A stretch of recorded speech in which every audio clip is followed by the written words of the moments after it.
This tape has been copyrighted. Any duplication or reproduction without written consent is prohibited. You know, you want to play because the playing is what gets you financially independent. If you don't play, you're never going to get financially independent. If you avoid competition, you avoid that kind of mentality, right? Because whatever, you find it offensive or whatever, you're just not thinking right, okay? Even if you don't win, the playing will get you financially independent. It'll get you there. You've got to start competing. You've got to start looking at those numbers and start figuring out who you're going to knock off next and all that. I mean, that is hey, look, everybody that's doing well, even if they don't say it, there is no doubt, but they say it to me because I get all the voicemails, right? You know, they're like, they want to kill people, right? And I hear them all the time, right? And so the competitive ones, they just can't stand it, right? They're just figuring out how I can... Because that competitiveness is the thing that will get you to do those nasty things that you really don't want to do. That's the one thing that'll get you to do it. That's the deal that gets you to do it. Because if you're not competitive, the things that you find a little bit annoying or whatever, you won't do them because, well, whatever, right? No, I'm not competing with them. But when you start competing, see, if I was you, I would start that. I even call people up and say, look, let's get going for dinner or, things like that. Put yourself out there, to make yourself do the things you don't want to do. Because in the end, the only thing that's stopping you from being really successful is that you're just not doing the things you don't want to do right now. And a lot of that's is just, like when you got promoted to RVP or your RVP runs, how you started making calls and you went nuts, right? And then as soon as you made it, you let up again, right? You need to stop doing that. You need to just really have another goal. So let me just tell you 10 points that I think that if I were you all, this is what I'd be focusing right now.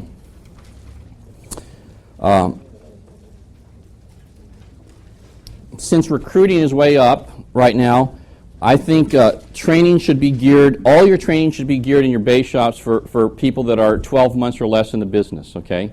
I would be gearing everything towards getting these new people up to speed, right? Because what you want to do, see, one of the things that I always focused on, and I tell you, this is a different level, but pretend this is my base shop, right? What I just did right now with these guys that came up here, right? The guys that I had, Fingrasimi and Rick and Todd, these are all young guys that they aren't where they are going to be, but they're doing really well and they're doing all the right things. So what I just did right now, this is just a perfect example of how I operated my base shop. I would always get people that were kicking rear end, and I would have them come up. I'd make them heroes, right? Have them talk about what they're doing. Why do I do that? Okay? Because I want to get some more of you to do what they're doing. Because I know the only way for you to get where you want to go is you've got to start doing what they're doing. So you have to get some people, and if there's nobody in your base shop that's doing that right now, then you have to do it. You have to get the ball rolling. And then you have to create, like in a base shop, what I would always do is I would hire a new person that had a good warm market, and then I would go and if they had a really good warm market, because I could close, right? I'd take them out and I'd go recruit 3 or 4 or 5 new people with them, and then I'd go close 10 sales with them like the first month. And you get me on appointments, and I'd close, and then what I do is I bring up that new person. Let's say it's Rick, and I said, look, Rick, this guy's a superstar, man. He recruited 5 people this month. He did close 10 sales. He's unbelievable. He did 2 smart loans, and he didn't do a damn thing. I did everything. I closed every sale. I did everything, right? But I would make it seem like he did everything. You with me? What does that do? Well, the new people that are there in the audience, right, are coming on board. They're going, shoot, if he could do that, I could do at least half of that. And you get them thinking, he's new and he's kicking butt, he could do great. And then the old guys, right, that are just complacent, that are just hanging around, they can't stand now. There's a new kid on the block that's going to take take their speaking time on Saturday. He's going to take there's the Saturday op meeting, or the Tuesday night op meeting. They're not going to be speaking because this guy's going to take their place. We got a new kid on the block that's going to take your time, your air time, and all your recognition. And then that's the thing that gets all the old guys going again, right? That's how you get your base going. But you have to go recruit those people, and you have to create that. You can't wait for somebody in your base shop to do that, as much as you want to, okay? It's not going to happen. So that's one key fundamental thing. The second thing, your personal number, number one priority is width, okay? Width is everything, okay? I'm going to say this again because apparently people aren't quite getting this yet, all right? This is it. I'm going to write this out. For every active direct you will do approximately $3,000 in premium. You just will.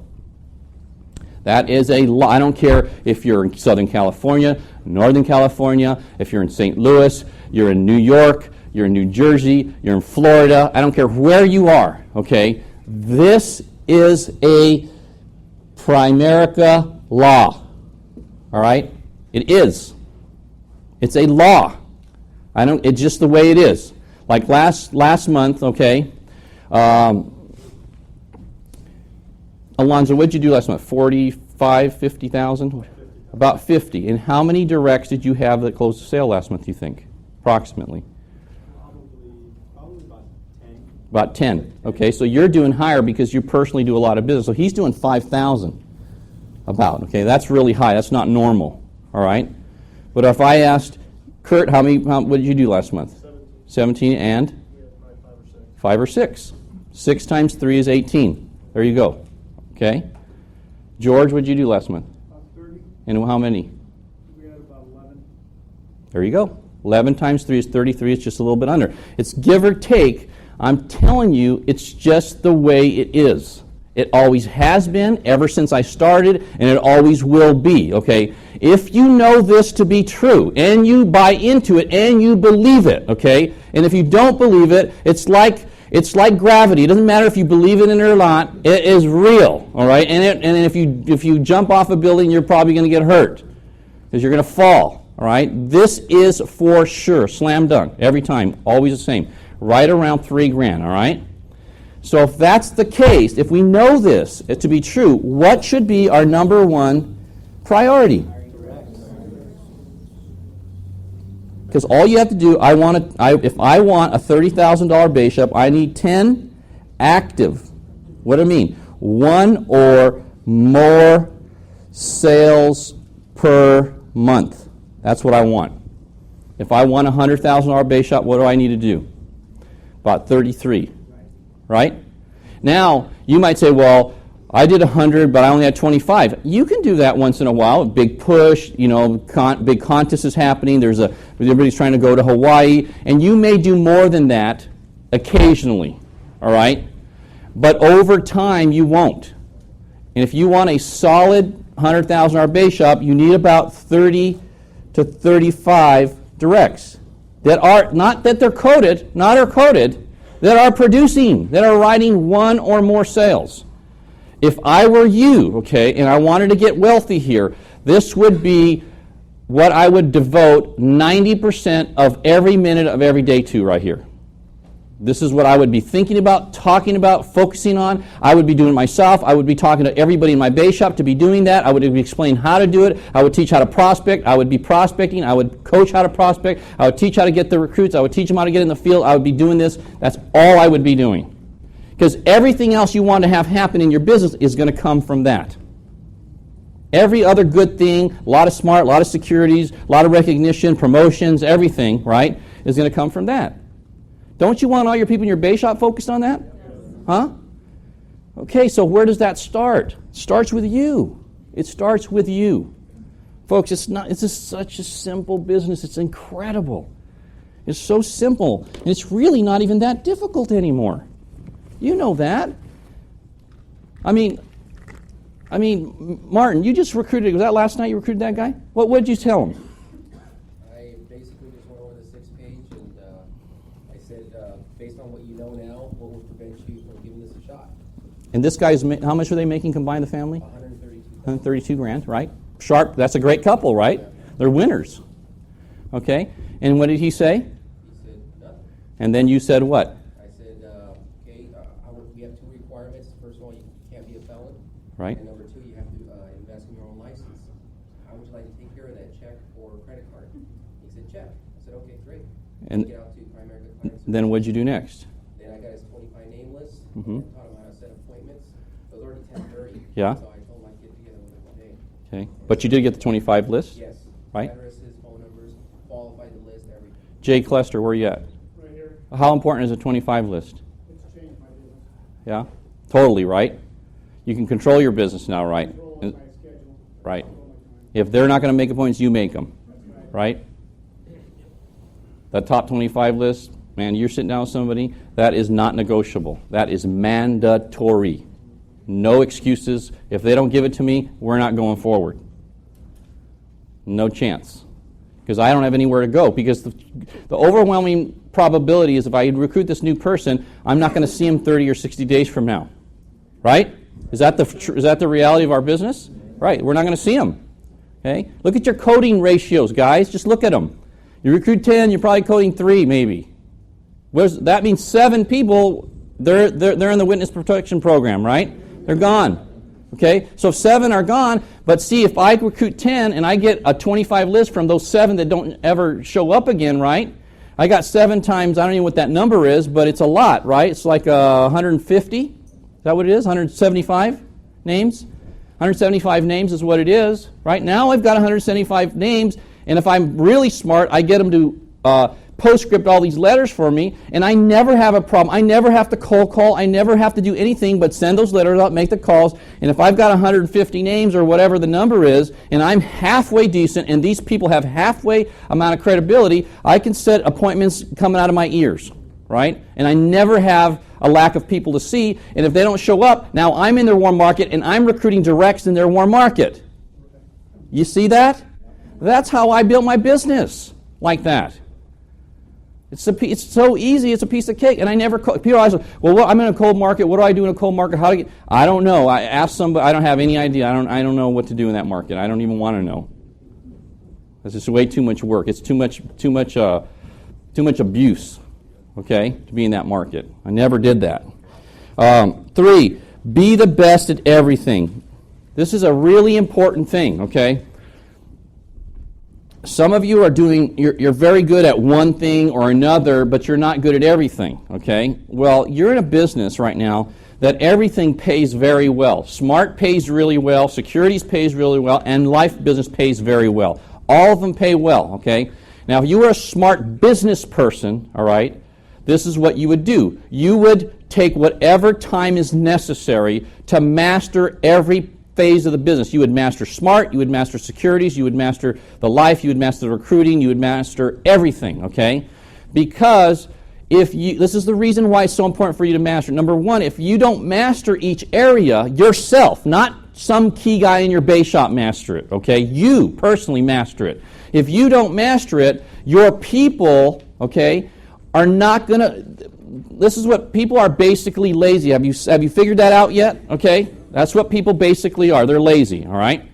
They're very undisciplined. The average human being is incredibly undisciplined, all right? So we know that. That is a fact. If we know that as a fact, then what do we need to do? We need to, number 1, be disciplined, and we need to master the stuff, and we need to teach it at our meetings, because this stuff, if you don't teach it in your meetings or teach it one-on-one, the chances of them going out and seeking that information on their own and figuring it out are almost zero, okay?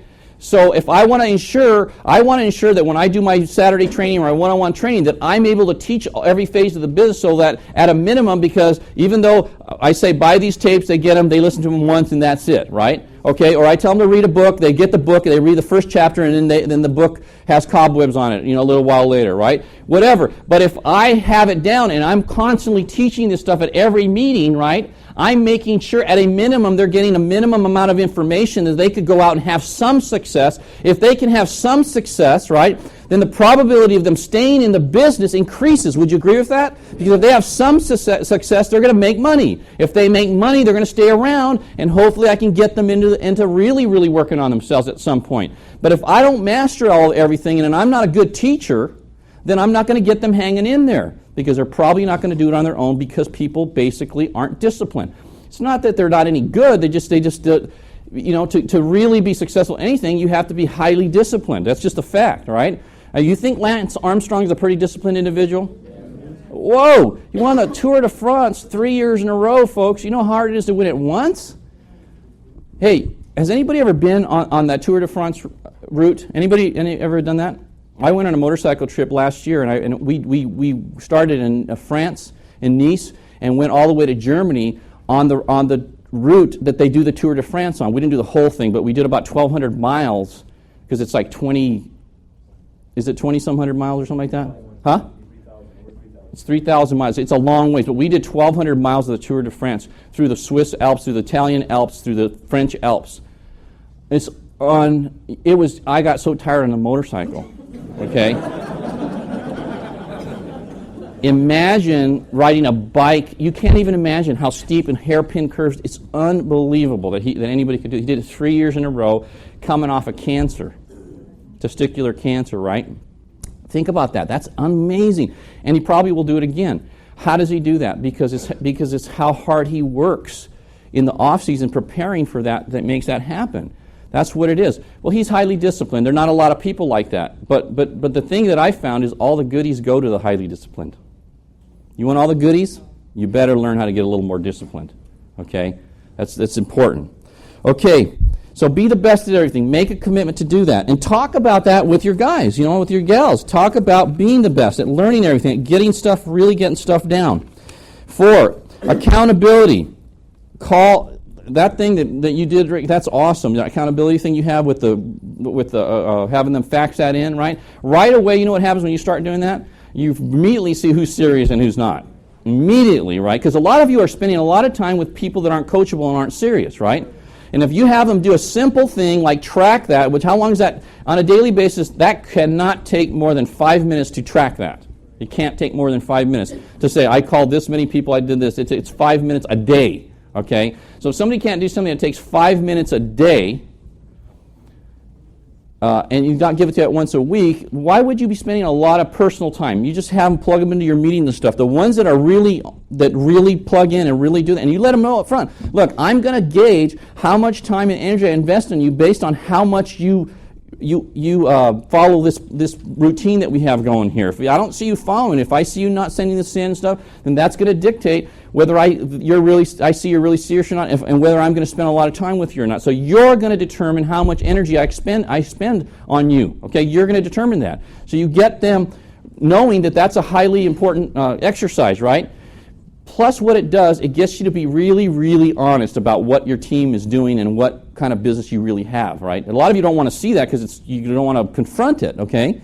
But I'm telling you, right away you see these people don't do crap. No wonder they don't do anything. And then they get to recognize right away why they're not having success. They get to see, man, I made 4 prospecting calls in a whole week, and I'm supposed to do 10 a day, right? And so right away, you start seeing why.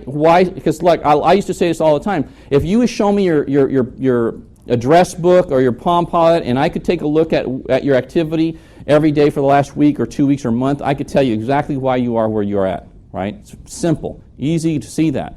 This is a way for you to do that, to find out and hold people very accountable. Because people, this is the reason this is important. The majority of people that come into Primerica, they come from jobs that don't require a lot of accountability. They come from jobs where there's no sense of urgency. They have a job, they show up, they do their job, they have a project that's a month or 2 months long, or they have to do stuff it's not, there's no sense of urgency. You know what I'm saying? I mean, it's not like a production. I guarantee you must have had like a production or like a sales kind of business. Was that what you did? What did you do before? Manage a body shop. So you're doing estimates, and the number of estimates you did would determine how many jobs you actually got and how many jobs so you had to do a lot of estimates to get a X number of jobs, right? And that's how your performance was based on how many people you could close on doing business with you guys, right? So that was like a numbers thing for you every day, trying to do, the more estimates you did on a daily basis, the more business you did, the more money you made. Is that true? Correct. Okay, so you were fortunate. You came from an environment where that mentality was kind of already ingrained in you, so you come here, you just apply that same mentality here, which is obvious why he's having so much success. That's great, okay? But the average person that comes here, they don't have that. They come from, they're a school teacher, or they work at whatever, okay? They work for the government in some fashion or form, or they're an engineer, or whatever they do, okay? It doesn't really matter, but they have no idea what urgency is, or closing is, or doing numbers. So if nothing happens, they go, oh, okay, well, tomorrow's another day. And then they go to, but see, like me, right, like him, I came from a sales background. To me, if I didn't get something in a day, I was suicidal. If I didn't have 4 appointments and I didn't make something happen today, I was like, oh my God, I'm going to starve. My family's not going to eat, right? I got to get busy. I got to make some more calls. I got to get going. That's how I used to react, right? And that's how I bet you how you react, right? I mean, I was really nervous about not having something going. But people that's a learned response. Before I got in the jewelry business, I didn't used to think that way. My boss calling me 5 times a day to see how I was doing and how many sales we had made for 5 years is what got me trained to be thinking that way. Well, we have all these new people, and if you don't hold them accountable, if you're not training them to think a new way, to think about being intense, to think about getting results, to think about, then they'll just do what they've always done, which is pretty much let things happen as they come. But in our business, you'll starve to death doing that, right? You've got to change the way they think. You've got to help them learn and create a sense of urgency, okay? So accountability is everything. The calls, the conference calls, every conversation you have with somebody should be. This should be. You know, if I'm talking to George, say, "So how's it going, George? Where are you at?" 10 grand. How many recruits? 7 recruits. How's your smart business? Good, about $250,000. $250,000 already closed. How about securities? About $250,000. Yeah. How many people did you have at your last op meeting? About 50. How many do you have next week, you think? Looking at about 60. Fantastic. Okay, buddy. See you later. Take care. Hey, Gary's back. Gary, did I used to do that with you all the time? Where are you at? Totally accountability, all the time, right? That's right. And where's he today? And he's dead, right? And he's financially independent, right? But the thing was, it's accountability, total accountability. And if you don't hold them accountable, right, they're not going to do anything for the most part. Okay. It's very difficult to hold people accountable when you're not personally on it, by the way, because you feel like a phony baloney. And you have, see, that's one of the reasons I used to be really personally on it, because I didn't feel comfortable calling somebody and saying, "What are you doing? Where are you at?" You know, and I didn't feel comfortable doing that if I wasn't on it, which is one of the reasons I stayed on it, so that I wouldn't have to feel guilty about calling them. You see? Because you're not personally getting after it, affects your business in a lot of ways that you're not even aware of, okay? Especially psychologically. 5, focus and hold key people accountable for personal development. This is a big deal. You should get your key people really listening to tapes, reading those books. I love that you have that list of stuff that people should be reading and stuff like that, because what happens is people have to learn a new way of thinking, okay? The world is basically very negative, right? Has anybody ever watched the news, or when you're listening to the radio or watch the news or you get a newspaper, it's about 90% negative, okay? Everything. Chandra Levy, oh my God, could you please stop on that already? I mean, you know what I'm talking about, right? It's like one thing after another.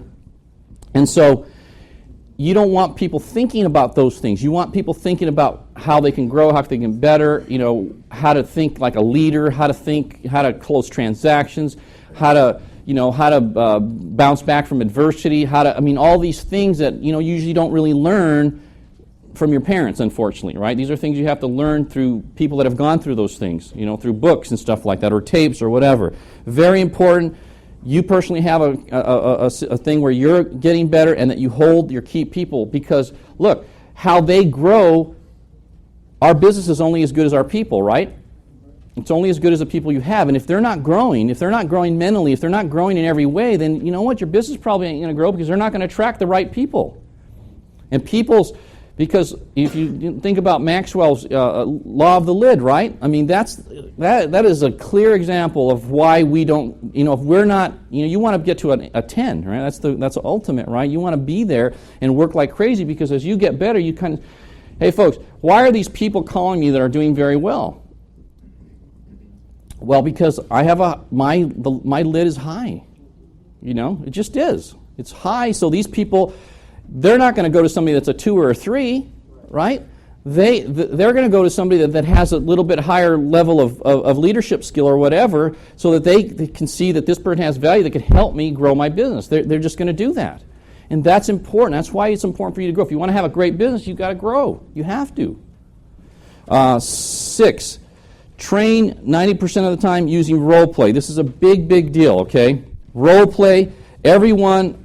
this is why it's important, okay? I tell you, this Saturday, it's really interesting, okay? I did my base shop training Saturday, and I don't have a big base right now, okay?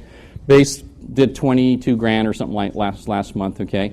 And this month we're doing a lot better, probably do 30, 35, somewhere in that range. But my base isn't really big, But the base isn't really big is because I'm not around as much as I used to be. But but what I've been doing, if you've noticed, like Martin and Lynn, when I come in, I train, I teach how to. If you notice that, it's how to. This Saturday, what I did is I did the 6-page presentation. I put it in overheads.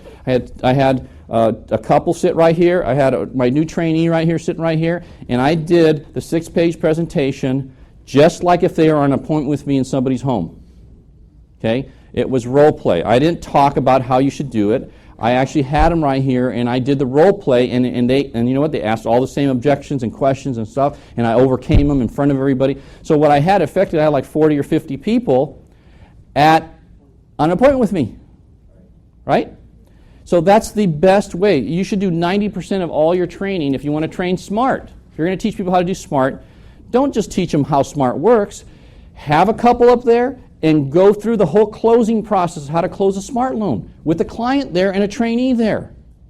Show them how it's supposed to look, right? If you want to teach them how to close a securities transaction, have a couple up there and show them how you would go through it, exactly how you would go through it. If you want to recruit somebody, do the same thing. If you want to do anything, if you want to set up appointments, right? Get 2 phony phones, right, or 2 cell phones and act like you're doing a deal on how you do it. Because why this is important is this. Because people, the more senses you get involved in the process, the auditory and the visual and everything, right? And also them seeing your inflections and your tonality and the way you position your body and all those things that you don't think about are all very important. You know, just a simple thing like this, right? This is one thing I taught them that a lot of people don't do, because you have about a minute or 30 seconds to make an impression, right? So if I'm going to do that, this is what I used to do, okay? This is what I still do when I meet somebody new. Generally, I'll go, well, thank you so much. I really appreciate you having me. That's really fantastic. I think Jatinder's going to be so grateful. You're helping him a lot. That's fabulous. I really appreciate that. And I would come up and I would shake his hand, touch his arm right here, right? Do the same thing with his wife, right? And just thank them and look them right in the eyes and then and let them know what's going on. Well, folks, a lot of times this is what happens. People come, they go, hi, thanks for having us here. Well, look at the difference between that and going, well, thank you so much. I really appreciated having us here. It's going to be fantastic, and Jatinder, I know, really appreciates this. You feel the difference? See, you think that you assume everybody's going to do that. They don't. Some people have the dead fish handshake. You know what I'm talking about, right? This smarmy handshake that it just makes you feel creepy. You know what I'm talking about? You got to teach every little thing like that. What to say, how to look at them, and look like you're excited to be there, right? That you're excited to meet them, right? Those are really important things. That if people don't know that, you know. Maybe their parents weren't very warm people or whatever, right? They don't know how to do that. You've got to teach all those little things. Those are the things that make a difference, because what happens, let's face it, people do business with us because they like us and they trust us, okay? But if they don't like us, and right away, it's like the first 30 seconds whether they like us or not, right? It's hard to make up ground if you don't do it right up front. Those are real simple things that we take for granted. Well, those are the kinds of things you have to teach, all those little subtle things. How you introduce yourself, everything. Everything's important. Everything's important. Don't ever assume anybody knows what the heck they're doing, ever. Always check, okay? Recognition, man, you got to get recognition galore. Phone calls, whenever you call somebody, right? I mean, one of the things that I make a point of, I'm always... Sometimes I burn people's butt, but most of the time, right, and even that I do it in a good way, okay? But most of the time I'm always encouraging. I'm always saying, you're awesome. You don't know how good you are. You're going to be incredible. If you just fix this one thing, it's going to be awesome, right? I mean, I do that all the time, right?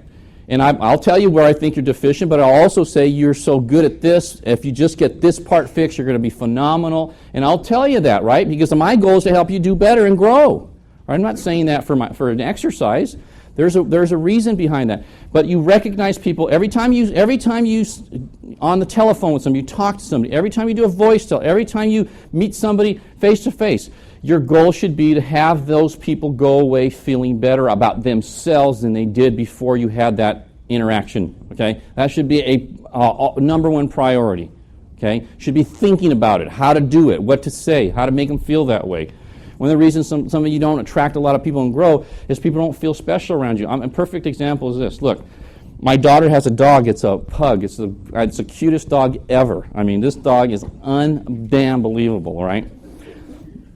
You could see her, right? She comes and kisses you all over, and she just loves being with people, right? You could leave for 10 minutes, come back. She acts like she hasn't seen you in 10 years, right? She's all over you, right? But you know what? You know what the magic of that dog is she makes you feel so special, like she loves you, right? And then you can't help but fall in love with her because she's loving you like crazy, right? Well, you have to be a little bit like Rita. That's her name, right? You got to be a little bit like Rita, and you've got to make people feel that way, right? Like you're so glad to see them. And get in the habit of doing that. Even if it's not comfortable for you, even if that's not normal for you, you need to learn that one thing, right?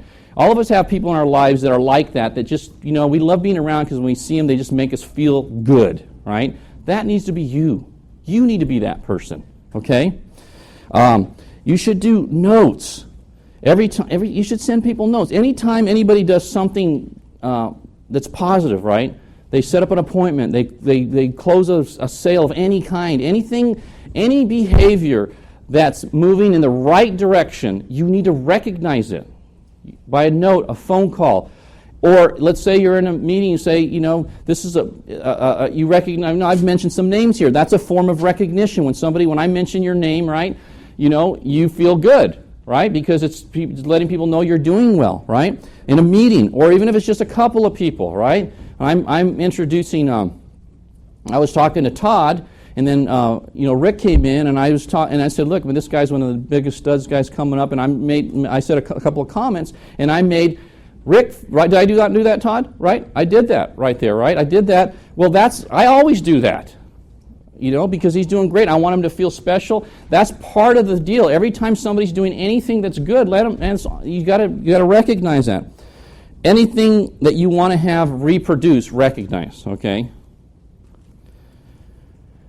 8. You need to have sequential goals, okay? One of the things I liked about what Rick did is that he had, was it SPFA or something like that, and then he had ownership, and then he had RVP, and then he had SVP, and then NSD, and whatever that was, right? But I tell you, one of the reasons he's going to do well is because as soon as he hits one, he already knows where he's going next. When he hits that, he already knows where he's going next, right? What I see a lot of you do is you become an RVP and you go, oh, I made it. Thank God. And people just hang around for who knows how long, sometimes it's a year or more, right? Because they don't have another really serious, focused, really concrete, specific goal of where they're going next. It's important that you know what you're going to do next and where you're going next. You got to know what that is, okay? And it has to be written out, and you have to be clear so that you don't. You know how sometimes you have people in your base shop, they become a district and then they stay there forever because they're not clear about how they're going to go to division or regional leader, right? You got to know where you're going to go. So you have to have these sequential goals all in advance so that you don't stagnate at a place. It's very important, right? Like Mercy, you guys are going to be an RVP pretty quick right now. Okay, what's your goal to produce your first RVP? When is that going to be? And then when are you going to get your ring? And then when are you going to get to SVP? And when are you going to get to NSD? And what's the goal? You should know right now when that's going to happen. What year, what time. Now, you may not hit it, but you should have the goal set up so that there's no lag time between each accomplishment. You know what I'm saying? And a lot of you don't have that. You're not clear about that. You're just kind of dawdling along. 9, become the recruiter so you can teach it. Look, you guys have to become the recruiter. You're the recruiter. If you don't see yourself as being a strong recruiter, then you need to do whatever it takes to get to that place. Okay? I don't know what that is for you, okay? If it's closing or I don't know what it is. Okay, if it means you have to call every really good recruiter and sit down with them one-on-one and ask questions and start implementing those procedures they do, I don't know what it is, okay? But all I know, if you're an RVP and you're not a great recruiter, it's going to be very challenging for you to ever build a big business. Okay? Because who's going to teach recruiting in your base shop? You are. Okay? So if you suck at it, right, how are you going to teach anybody to do it? No one's ever going to learn. It's just the blind leading the blind in your base shop. You have to get good at it. And what does that mean? You got to go through numbers, you got to make calls, you got to prospect, you got to do all those nasty things that you know you don't want to do, but you got to do them anyways. Okay, you have to do it. That was the one thing. Is I was a recruiter, man. I recruited in the beginning everybody, and you need to do that. There's a time that you have to. If you feel like God, I recruit everybody. That's how it is in the beginning. You should be recruiting everybody. You should be responsible for almost every recruit in your base shop. You should have something to, some hand in every one of them in the beginning until you get a lot of seasoned veterans into your base shop that really know what they're doing, that you've duplicated yourself with, okay? And then the last thing is enjoy the process and stop fighting what you have to do. Accept what it is you need to do to get free and put a plan in place, okay? See, most of the conflict you have, that most of you have, is you're not accepting what it is you have to do. You're still fighting what it is you personally have to do to make it happen. And see, the key to really being happy is acceptance, folks. It's accepting what is. That doesn't mean it has to stay how it is, but accepting how it is very important. Fighting the reality is where you're in conflict all the time, right? There is a certain reality. You got to stop fighting that, and you got to accept it. What is? What do I have to do? Well, whatever that is, you got to determine what it is you want. I say this all the time. It's a really simple process of being successful. There's a process. It really is a process, and it's really as simple as kind of ABC. This is it in a nutshell. A, determine what it is you want, okay? Determine, your wants or needs. Right? You got to figure out what do you guys want? I don't know what you want, but you know what you want, right? You know what you want your life to look like. You know what you want your family to look like. You know what you want your marriage to look like. You know what you want your spiritual life to look like. You know everything, okay? Your physical, you name it, right? You know what you want, right? Only you know, okay? And what you want doesn't have to coincide with what your neighbor wants. It's not relevant what your neighbor wants. We don't care what our neighbor wants. We only care what we want, okay? You don't have to want what I want. You have to want what you want. But you got to know what you want. Right? You got to be clear about what you want, okay? Once you do that, once you determine that, then you have to determine the behavior that will accomplish it. You got to figure out whatever it is you want, what behavior do I have to exhibit in order to accomplish this? Because there's a behavior, right, if you want to get fit, there's a certain behavior that has to take place for you to get fit, right? You got to start working out, right? There's 3 things to getting fit. There's got to be a workout plan. I think it's a combination of cardio and weights, and then it's also diet, okay? Diet is probably the 80% of getting in shape, okay? Right, Steve? That's a huge part of it, okay? You got to determine what it is you got to do. So you got to start a workout plan, and then you got to start watching your diet. I mean, that's how you get in shape. And then you got to have a schedule, right?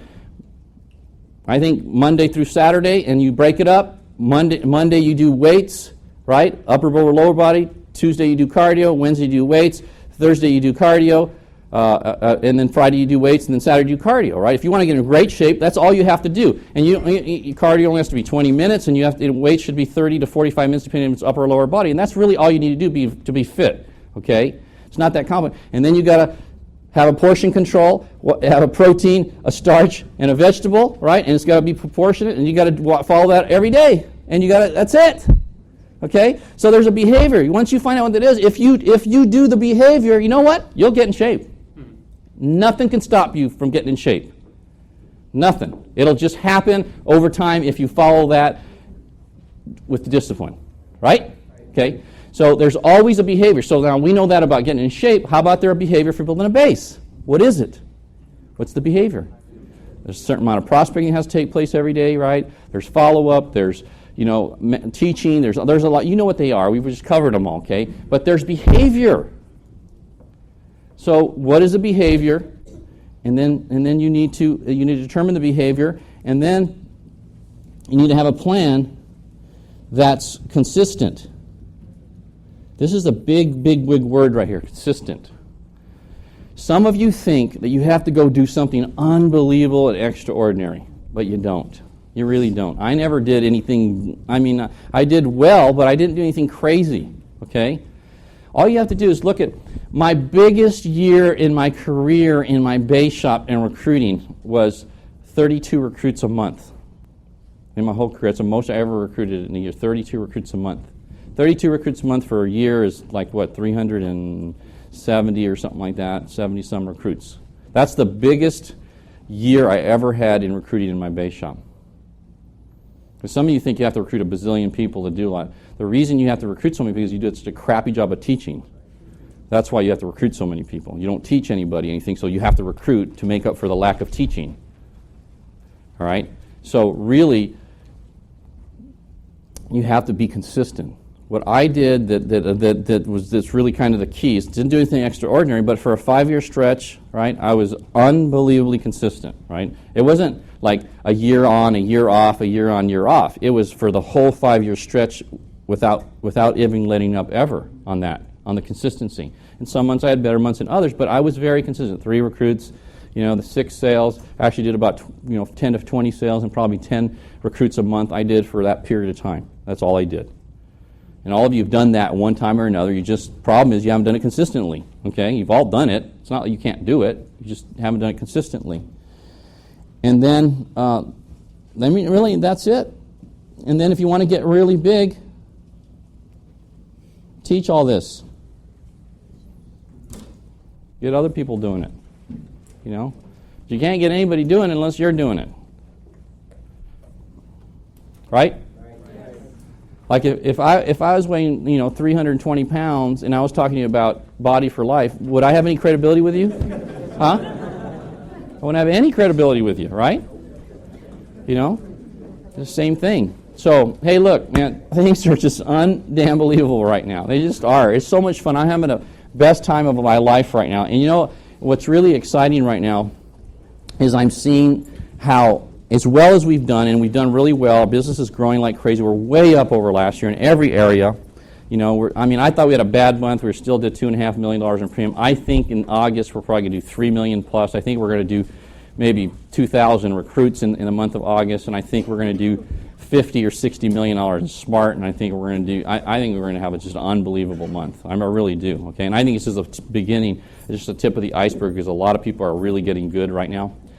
And so I'm seeing, as big a business as I have, I can really see it doubling and tripling and quadrupling. I can see it happening, because it's all about training. That's why I've been talking about the tapes, because I know if I get everybody thinking like me and doing what I did, that we could explode this. But if I don't do that, that's why I'm fanatical about that, because I can't be everywhere at once, but I can get people thinking the right things. That's the same for you guys. You need to get everybody thinking like you, acting like you, performing like you. That's what you need to do. Right? You need to duplicate yourself. That's the key to all of our growth. If we don't duplicate, we're not going to grow. And that's the key to freedom, because the business is just ridiculous right now. It's really good, really, really good. And it's only going to get a lot better. I think even the securities part, which is having a little bit off, hey, folks, I think that's about ready to really turn around. Because everybody's pissed off at their brokers right now. There ain't nobody that's not pissed off at their brokers right now. They're not happy, and they're ready to move that money to somebody that knows what they're doing. That, I'm telling you, it's big right now. It's happening. Right? Are you, Mike, is that happening to you right now? Big time. It's happening all over the place. I'm hearing that everywhere. And I think that's going to turn around.